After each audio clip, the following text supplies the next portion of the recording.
ایک دفعہ کا ذکر ہے کہ ایک بندر ندی کے کنارے ایک درخت پر رہتا تھا۔ بندر اکیلا تھا کیونکہ اس کا کوئی دوست یا خاندان نہیں تھا، لیکن وہ خوش اور مطمئن تھا۔ درخت نے اسے کھانے کے لیے کافی میٹھا جامن کا پھل دیا۔ اس نے اسے دھوپ سے سایہ اور بارش سے پناہ بھی دی۔ ایک دن ایک مگرمچھ دریا میں تیر رہا تھا۔ وہ بندر کے درخت کے نیچے آرام کرنے کے لیے کنارے پر چڑھ گیا۔ ہیلو، بندر نے پکارا، جو ایک دوستانہ برتاؤ کرنے والا جانور تھا۔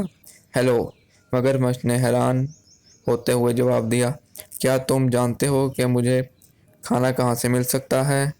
اس نے پوچھا کہ میں نے سارا دن کچھ نہیں کھایا اور میں بھوکا ہوں۔ اب آپ سوچ رہے ہوں گے کہ مگرمچھ بندر کو کھا جانا چاہے گا، لیکن یہ بڑا ہی شفیق اور شریف مگرمچھ تھا۔ یہ خیال کبھی اس کے دماغ میں نہیں آیا۔ میرے درخت میں بہت پھل ہیں، کیا آپ کچھ کھانا چاہیں گے؟ بندر نے کہا، جو خود بھی بہت مہربان تھا۔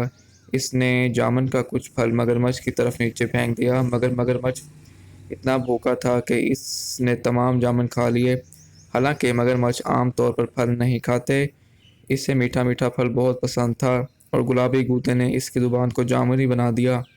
جب مگرمچھ اپنی مرضی کے مطابق کھانا کھا چکا تھا تو بندر نے کہا، جب بھی آپ مزید پھل چاہیں واپس آ جائیں۔ جلد ہی مگرمچھ ہر روز بندر کے پاس آتا تھا۔ دونوں جانور اچھے دوست بن گئے۔ وہ باتیں کرتے، ایک دوسرے کو کہانیاں سناتے اور بہت سے میٹھے جامن ایک ساتھ کھاتے۔ ایک دن مگرمچھ نے بندر کو اپنی بیوی اور خاندان کے بارے میں بتایا۔ بندر نے کہا، آج واپس جاتے وقت اپنی بیوی کے لیے بھی کچھ پھل لے جانا۔ مگرمچھ کی بیوی کو جامن بہت پسند آئے۔ اس نے پہلے کبھی اتنی میٹھی چیز نہیں کھائی تھی، لیکن وہ اپنے شوہر کی طرح مہربان اور نرم مزاج نہیں تھی۔ اس نے اپنے شوہر سے کہا، تصور کیجئے کہ بندر جب یہ جامن روزانہ کھاتا ہے تو اس کا ذائقہ کتنا میٹھا ہوگا۔ مہربان مگرمچھ نے اپنی بیوی کو سمجھانے کی کوشش کی کہ وہ بندر کو نہیں کھا سکتا، وہ میرا سب سے اچھا دوست ہے۔ اس نے کہا۔ مگرمچھ کی لالچی بیوی نہ سنتی۔ اپنے شوہر سے وہ کام کروانے کے لیے جو وہ چاہتی تھی، اس نے بیمار ہونے کا بہانہ کیا، میں مر رہی ہوں اور صرف ایک پیارے بندر کا دل ہی مجھے ٹھیک کر سکتا ہے۔ اس نے اپنے شوہر کو پکارا، اگر تم مجھ سے محبت کرتے ہو تو تم اپنے دوست بندر کو پکڑو گے اور مجھے اس کا دل کھانے کو دو گے۔ بیچارے مگرمچھ کو سمجھ نہیں آ رہی تھی کہ وہ کیا کرے۔ وہ اپنے دوست کو کھانا نہیں چاہتا تھا، لیکن وہ اپنی بیوی کو مرنے بھی نہیں دے سکتا تھا۔ آخر کار اس نے فیصلہ کیا کہ اسے کیا کرنا ہے، اور وہ اگلی بار جب وہ بندر کے پاس گیا تو اس نے اس سے کہا کہ وہ اس کی بیوی سے ملنے آئے، کیونکہ وہ جامن کے خوبصورت پھل کے لیے ذاتی طور پر اس کا شکریہ ادا کرنا چاہتی تھی۔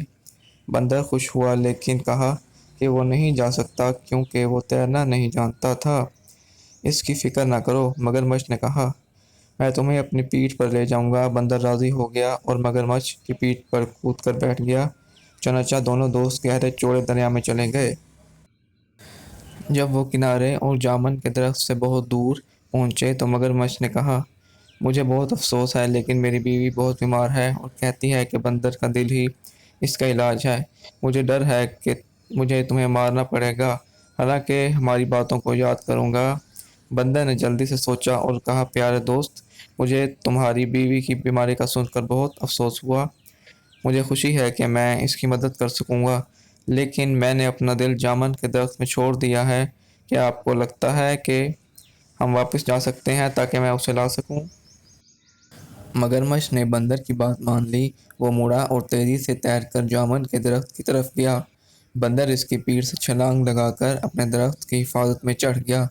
میں نے سوچا کہ آپ میرے دوست ہیں، اس نے پکارا، کیا تم نہیں جانتے کہ ہم اپنے دل کو اپنے اندر رکھتے ہیں؟ میں پھر کبھی تم پر بھروسہ نہیں کروں گا اور نہ ہی تمہیں اپنے درخت کا پھل دوں گا۔ چلے جاؤ اور واپس نہ آنا۔ مگرمچھ نے اپنے آپ کو بہت بے وقوف محسوس کیا۔ اس نے ایک دوست اور اچھے میٹھے پھل کی فراہمی کھو دی تھی۔ بندر نے خود کو بچا لیا تھا کیونکہ اس نے جلدی سوچ لیا تھا۔ اس دن سے اس نے کبھی مگرمچھوں پر بھروسہ نہیں کیا۔